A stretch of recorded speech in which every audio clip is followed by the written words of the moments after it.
Hey សួស្តីអ្នកទាំងអស់គ្នាខ្ញុំបាទចនសីអញ្ចឹង Vivo ធ្វើចេញម្ដងទៀតហើយសម្រាប់ Vivo Nex បន្ទាប់ពី smartphone កាមេរ៉ាហូតដំបូងរហូតដល់ smartphone អេក្រង់2រហូតដល់ smartphone អេក្រង់លាតពេញធ្លាក់ដល់ហ្គេមអេក្រង់នេះវាស្អាតវាលេចធ្លោហើយក៏អោបពេញសឹងតែជិត 100% នៃផ្ទៃខាងមុខដោយនេះកន្លះខែមកនេះខ្ញុំបានយកម៉ាស៊ីនមួយគ្រឿងនេះតាមខ្លួនជាប់ចំណែកអ្វីដែលខ្ញុំអាចប្រាប់បានដំបូងនោះគឺគ្រប់យ៉ាងដែលកើតមានឡើងលើអ្វីដែលអ្នកកំពុងឃើញជារឿងដ៏ល្អបំផុតសម្រាប់អនាគត smartphone អេក្រង់គ្មានហ្គេម Vivo Nex 3មិនមែនសំខាន់បំផុតតែនៅលើអេក្រង់ទេអេក្រង់វាជាចំណុចលេចធ្លោហើយតែអ្វីដែលសំខាន់បំផុតគឺ Vivo បានយក concept គំរូមួយចំនួនដែលមាននៅលើ Vivo Apex មកដំឡើងនៅលើ Nex 3ដាក់លក់ទៅដល់ទីផ្សារឲ្យទាន់ពេលបានអាចនិយាយបានថាវាជា smartphone ដំបូងមានរចនាបថខ្ពស់បំផុតដែលយើងមិនអាចស្អប់បានឡើយគឺវាងាយនឹងសម្លឹងឃើញស្អាតហើយក៏មានរាងមូលគ្រប់ជ្រុងវាផ្ដល់អារម្មណ៍ប្រណិតរលោងនៅពេលដែលយើងស្ទាបកាន់ដោយសារដែលយើងមិនទៅលើប៊ូតុងនិងផ្នែកកន្លាក់ច្រើននោះទេទាំងកាមេរ៉ាកង់នៅខាងក្រោយក៏មានភាពរាបស្មើល្អមិនផុសឡើងខ្លាំងដោយ smartphone កាមេរ៉ា3ដទៃដែរវាមើលទៅសាមញ្ញម្យ៉ាង Vivo ហៅកង់នេះថា Luna Ring វាជាការបន្តតំណែងពីទម្រង់កាមេរ៉ានៅលើ Nex Dual Display ឆ្នាំមុនខ្នងកញ្ចក់ខាងក្រោយនេះខ្មៅក្រឹបស្អាតតែម្ដងវាមានសាច់ទឹកខ្មៅខាប់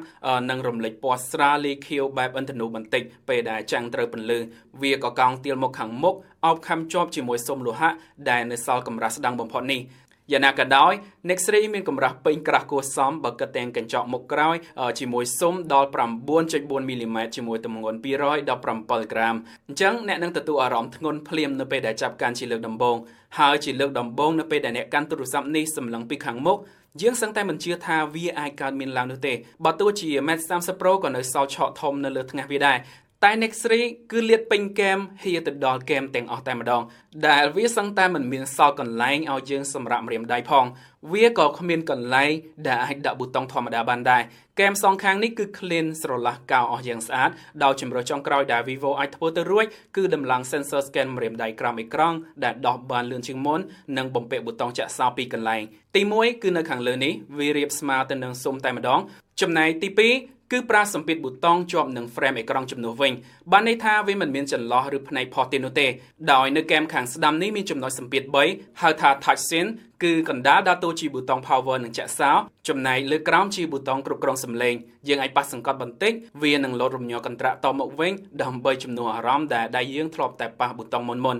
ហើយកម្លាំងរំញ័រវាគឺពិតជាតបបានល្អមែនតើវាមិនញ័រដោយទូរស័ព្ទធម្មតាទេវាឡងតបមកវិញបែបថ្នមណែនដោយ haptic feedback នៅលើ Pixel និង iPhone ចំនួនក្រោយអញ្ចឹងដំបូងយើងអាចនឹងមិនស៊ាំនោះទេសម្រាប់ខ្ញុំចូលដល់ថ្ងៃទី2ទើបសម្រាប់យល់បានថ្និតច្បាស់ដោយសារយើងរៀងពិបាករាវទៅចុចឲ្យចំទិសដៅព្រោះវារាបស្មើពេកតែ Vivo ក៏បានឆាបក្រឡាសាច់កាត់ដើម្បីឲ្យយើងអាចងាយប៉ះដឹងបានហើយបើអ្នកនៅតែមិនស៊ាំយើងក៏អាចចូលទៅកំណត់បើកសញ្ញាសម្គាល់ឲ្យបង្ហាញនៅលើហ្គេមអេក្រង់បានដែរដើម្បីឲ្យងាយឃើញអាចកំណត់ឲ្យអូសចេញក៏បាននិងលោតជាប់រហូតក៏បាន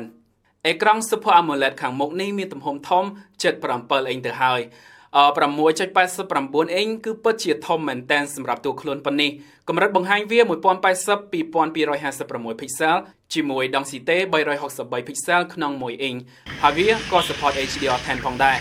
នេះជាបន្ទះបង្ហាញដ៏ហៀអារម្មណ៍បំផុតសម្រាប់កុយគុនទាំងពណ៌តែដិតពេញអេក្រង់ទាំងពន្លឺជាបានភ្លឺច្បាស់ដល់ 800 nits អញ្ចឹងវាមិនពិបាកក្នុងការមើលក្រោមថ្ងៃនោះទេ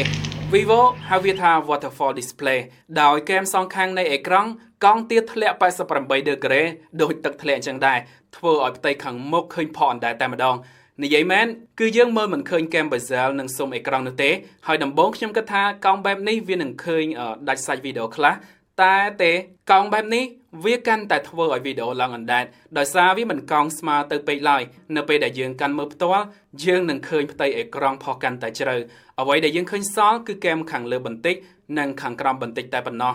ហើយកុំបារម្ភពីរឿងថាពេលកាន់ក្តោបទៅវាអាចនឹងឆ្លងប៉ះលើអេក្រង់ដូចជាច្រឡំបញ្ជាជាដើមតែទេដោយ Vivo បានកំណត់ Game Rejection មិនឲ្យដៃយើងកាន់ទៅប៉ះសម្គាល់ឡើយទាំងពេលកាន់ប្រើធម្មតានិងលេងហ្គេមជាដើមចំណែកផ្នែក software ក៏មានការបន្ថែមឆ្នៃជាពិសេសសម្រាប់អេក្រង់ Nex 3ផងដែររបៀបប្រើវាមិនមានភាពខុសគ្នាពី V17 Pro ឡើយតែវាមានមុខងារដែលទាញប្រយោជន៍ពីអេក្រង់ទឹកធ្លាក់ថ្មីនេះដូចជាបញ្ចេញពន្លឺភ្លើង ambient light ពេលមានសារឬក៏មានការខលចូលនិងលោតចលនាចង្វាក់ភ្លេងពេលដែលយើងចាក់តន្ត្រីជាដើមហើយ animation ចលនាភ្លើងទាំងនេះយើងមានជម្រើសច្រើនសម្រាប់បដូរតាមការចូលចិត្តទៀតបាន សូមបញ្ជាក់ថា Vivo Nex 3មានពីរ model គឺ model 5G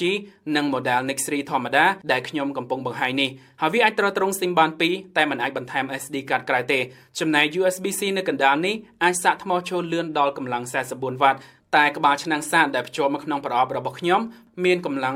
22.5 វ៉ាត់ប៉ុណ្ណោះតែវាក៏នៅតែសាកចូលបានរហ័សផងដែរតាមបច្ចេកវិទ្យា Vivo Flash Charge ចំណែកថាមពលថ្ម 4500 មីលីអាំពែនៅក្នុង Nex 3គឺស្ថិតនៅស្តង់ដារបៃតងរបស់ខ្ញុំហើយមួយថ្ងៃអ៊ុបហត់ដល់ល្ងាចមិនមែនជាបញ្ហាសម្រាប់វាទេរយៈពេល15ម៉ោងលើការប្រើបែបកំសាន្តនិងការងារវានៅសល់ទឹក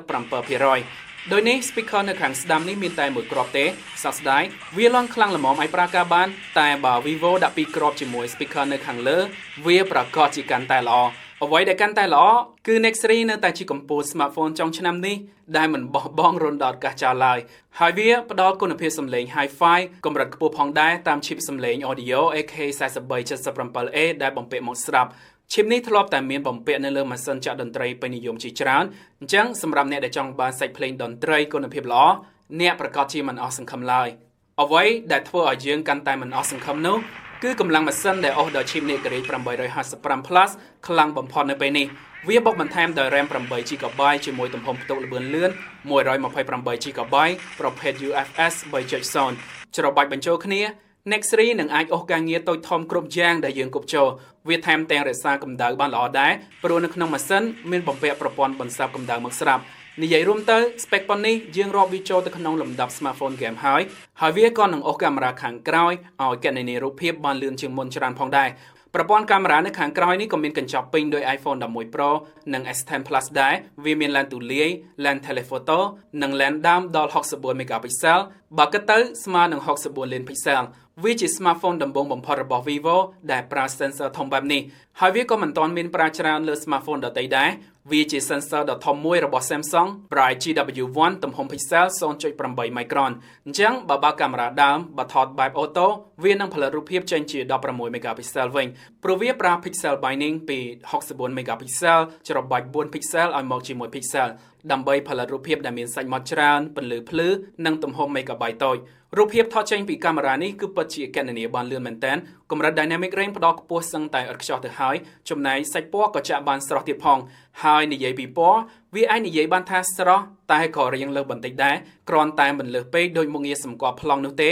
Vivo កំណត់វិទ្យាសាស្ត្រពណ៌រូបភាពលើកនេះឲ្យស្រស់ស្ទើរតែគ្រប់ប្លង់ដែលខ្ញុំថតដោយខ្ញុំបញ្ជាក់អញ្ចឹងវាមិនលើសទេតែវាគ្រាន់តែវាស្អាតពេកវាស្អាតវាស្រស់ជាងការថតធម្មតាវាជួយឲ្យធម្មជាតិឃើញកាន់តែបៃតងមេឃឃើញខៀវខាប់និងពណ៌នៃផ្កាក្រហមនេះស្រស់ជាងការមើលឃើញដោយនេះវាប្រកាសជាធ្វើឲ្យម្ចាស់ Nex 3ពេញចិត្តរូបភាពដែលផ្ដល់ចេញមកច្រើនបើសិនជាគាត់ចូលចិត្តការថតបែបងាយដែលស្អាតស្រាប់និងមានភាពលេចធ្លោដល់ភ្នែកអ្នកប្រើផ្សេងទៀតគាត់អាចនឹងមិនចង់បានបែបនេះទេតែយើងក៏មិនអាចប្រកែកបានដែរថារូបភាពទាំងនេះពិតជាធ្វើការបានប្រសើរដោយខ្លួនឯងវាក៏ទប់ជាមួយពន្លឺថ្ងៃកង់បានល្អដែរមិនធ្វើឲ្យប្លង់ឃើញងងឹតឬឡើងស្ញែកនៅលើផ្ទៃខាងក្រោយទេ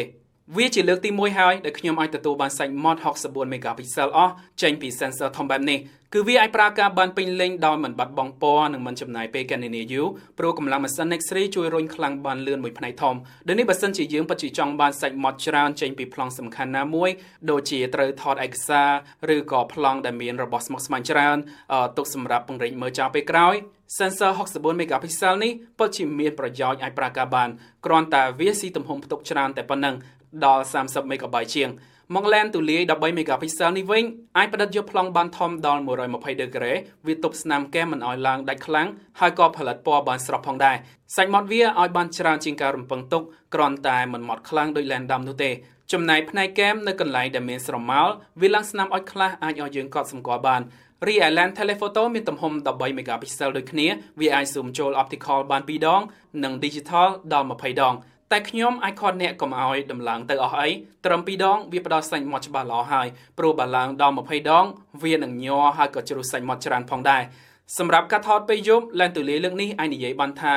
ធ្វើបានល្អច្រើនវានៅជ្រុះសាច់ម៉ត់ខ្លះតែនៅរក្សា detail បានច្រើននិងរក្សាពណ៌ស្រស់ទៀតផងចំណែក lens telephoto បើទោះជារក្សាពណ៌ស្រស់និងផ្ដល់ពន្លឺភ្លឺតែវារក្សាសាច់ម៉ត់មិនបានច្រើនឡើយ មកលែនដាម64 megapixel នេះវិញវាធ្វើការបានល្អបំផុតនៅពេលយប់តាមធម្មជាតិរបស់វាទៅលើការតេស្តរបស់ខ្ញុំដោយសារកម្រិត aperture វាធំនិង pixel binding ដោយនេះវាសឹងតែមិនចាំបាច់មុខងារ night mode ជំនួយទេព្រោះវាឲ្យគុណភាពរូបភាពភ្លឺដិតស្រស់បានដោយខ្លួនវាហើយថែមទាំងរក្សាសាច់ម៉ត់បានល្អផងដែរស្នាមអុចក៏មិនចេញរំខានឬឡើងទឹកគំនូររំខានច្រើនទេតែបើត្រូវការឆាប់កាមេរ៉ារូបភាពនិងលុបគ្រាប់អុចឲ្យបានច្រើនជាងនេះក៏ដូចជាស្រូបពន្លឺបន្ថែម Night mode អាចជួយបានពេញដៃតែម្ដងគ្រាន់តែមុខងារនេះมันអាចប្រើលើ lens telephoto និង lens ទូលាយបាននោះទេសម្រាប់មុខងារ bokeh និង portrait កាត់ស្នាមព្រាលបានគ្រាន់បើជាមួយការសម្គាល់គែមបានល្អផងដែរហើយវាក៏មានមុខងារ super macro ដែលអាចថតរូបភាពបានគៀកបំផុតទៅលើមុខងារវីដេអូវាអាចធ្វើបានដល់ 4K 60 frame ជាមួយគុណភាពម៉ត់ស្រស់ល្អតែវាអាចថតបានចេញពី lens ដើមប៉ុណ្ណោះมันអាចប្រើនៅលើ lens wide និង telephoto បាននោះទេបើបដូរទៅ lens ទូលាយវាត្រូវលោតមកកម្រិត 1080 វិញយ៉ាងណាក៏ដោយការថតគុណភាព 1080 វាទប់លំនឹងបានប្រសើរជាងកម្រិត 4K ហើយ Vivo ក៏គួរតែបញ្ចេញកំណែអាប់ដេតបន្ថែមដល់មុខងារកាមេរ៉ានេះឲ្យធ្វើការឆ្លាស់លែនទៅមុខបាននិងទប់លំនឹងនៅលើវីដេអូ 4K ឲ្យបានថេរនៅពេលថតដែរផងដែរ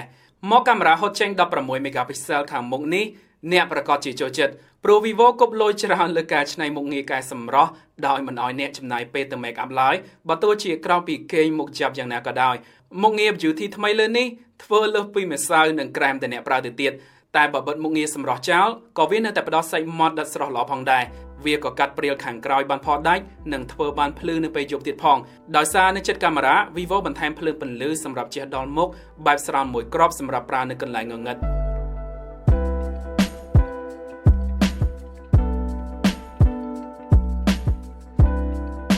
ដោយនេះសរុបមកគុណភាពកាមេរ៉ានៅលើ Nex 3វាស្ថិតនៅកម្រិតល្អបង្គួរមួយខ្ញុំពេញចិត្តលើរូបភាព64 megapixel និង detail mod ដែលវាអាចធ្វើទៅរួចជាមួយការរក្សាសាច់រអាចឲ្យយើងយកទៅសេរីតាមក្រោយសម្រាប់តម្លៃ$899វាអាចឈរលើបញ្ជីដែលអ្នកអាចពិចារណាបានព្រោះវាមិនត្រឹមតែមានរូបរាងស្រស់ស្អាតនៅខាងក្រៅទេតែវាក៏មានកម្លាំងកាយនៅខាងក្នុងដែរយើងនិយាយពី chip Snapdragon 855 Plus ជាមួយបន្ទះ cooling system ថ្មធំអេក្រង់ធំកប់និងមុខងារជំនួយដល់ការលេងហ្គេមយ៉ាងពេញលេញផងដែរតែអ្វីដែលជាបេះដូងសំខាន់បំផុតរបស់ Nex 3គឺអេក្រង់ដែលធ្លាក់ហៀស្ទើរតែគ្មានគែមរបស់វានេះឯងវាពិតជាធ្វើឲ្យយើងចង់សម្លឹងវាមិនចង់ដាក់ចោលនោះទេវាជាកំណត់ត្រាថ្មីមួយទៀតដែល Vivo អាចធ្វើទៅរួចមុនក្រុមហ៊ុនដទៃ